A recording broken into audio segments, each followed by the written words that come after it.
We would like to welcome you and your team to BOTBall for the upcoming season. We know that the first year can carry a bit of anxiousness for new coaches and players, and we want to do all that we can to aid you and your students in having as much fun and learning as much about robotics and coding as possible. We have compiled this how-to video specifically for you.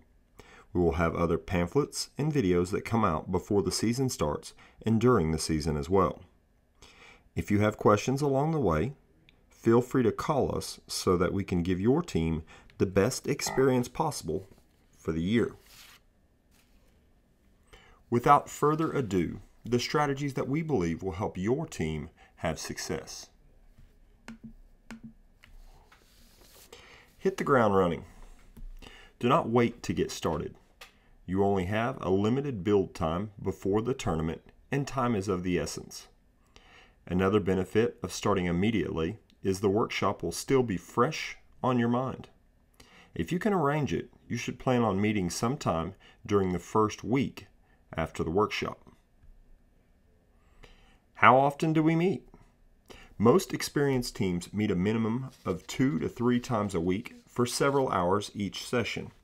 More time is optimal if it is available, as many teams meet every day or every week for extended practices. The kids will be so motivated that they will want to work as much or as often as you will let them. Recruit some help. It would be helpful, if you have not done so already, to recruit another teacher or parent to help out.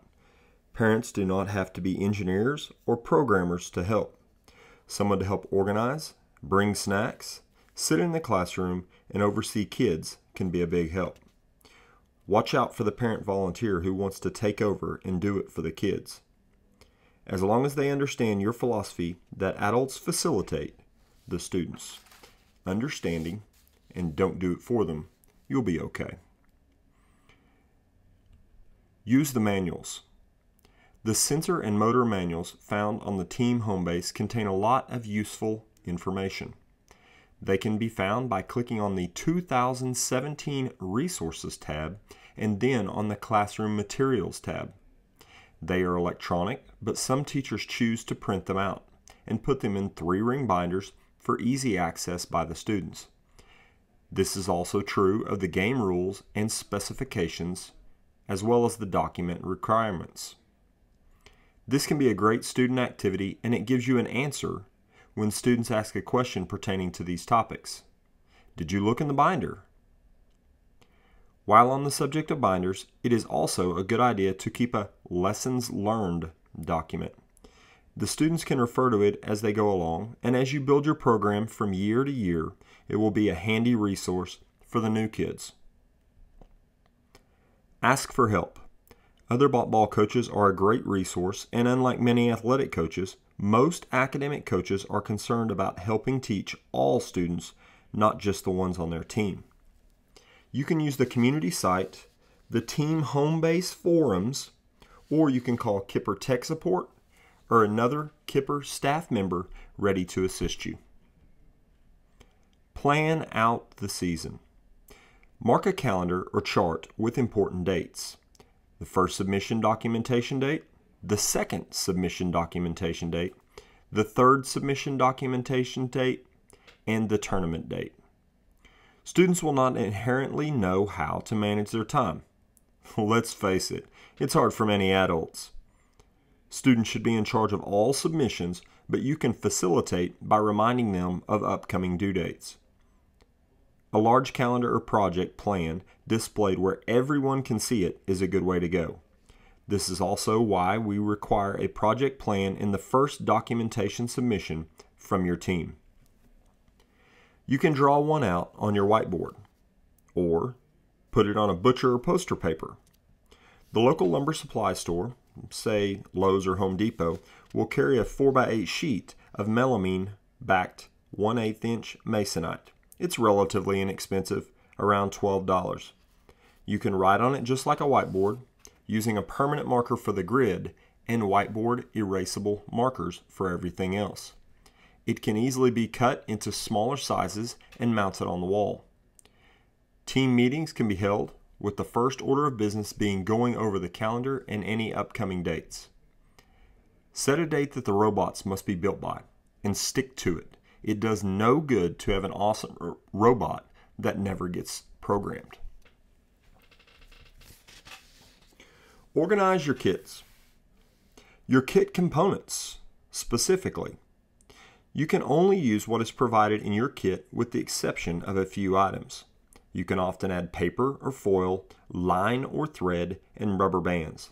You can also use materials for light sensor guides. Details are specified in the construction rules.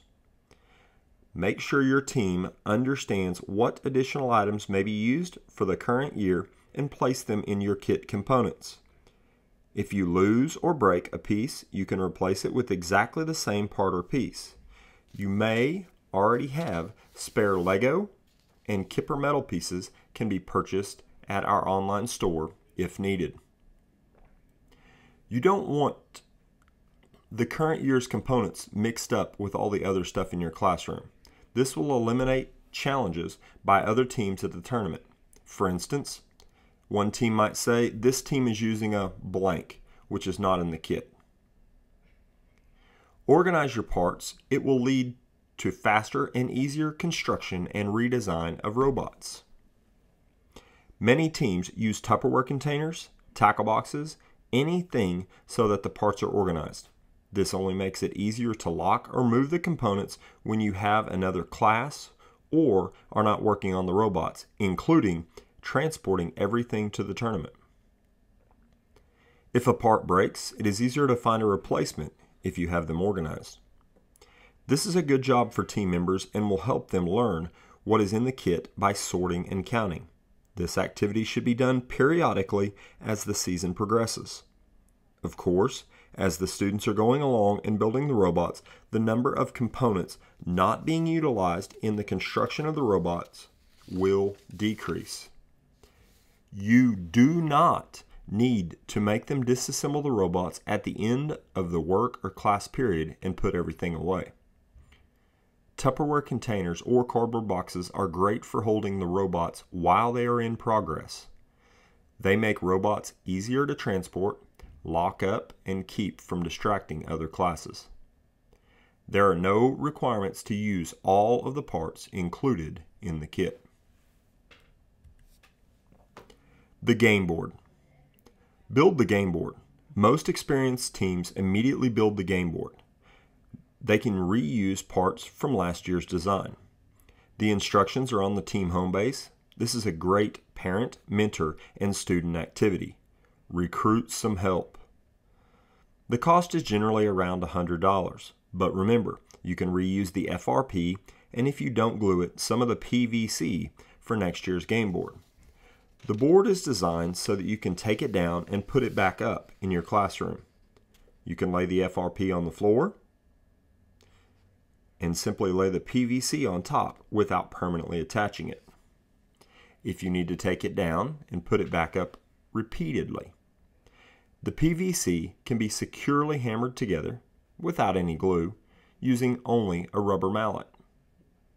Many teams have a classroom or another room in the school where they can leave it set up. Your school may or may not have another room you can use. It doesn't hurt to ask. It is not required and you can get by without building a full board, but it is more difficult. One alternative is to build a portion of the board, say half the board. Remember, the two sides may not be the same. Stay tuned for more videos and tutorials as the season progresses. If you have suggestions for webinars or videos that you feel would be helpful for yourself or others, please email rclement@kipper.org. Thank you for your time. Hopefully we'll have a great season for you and your team.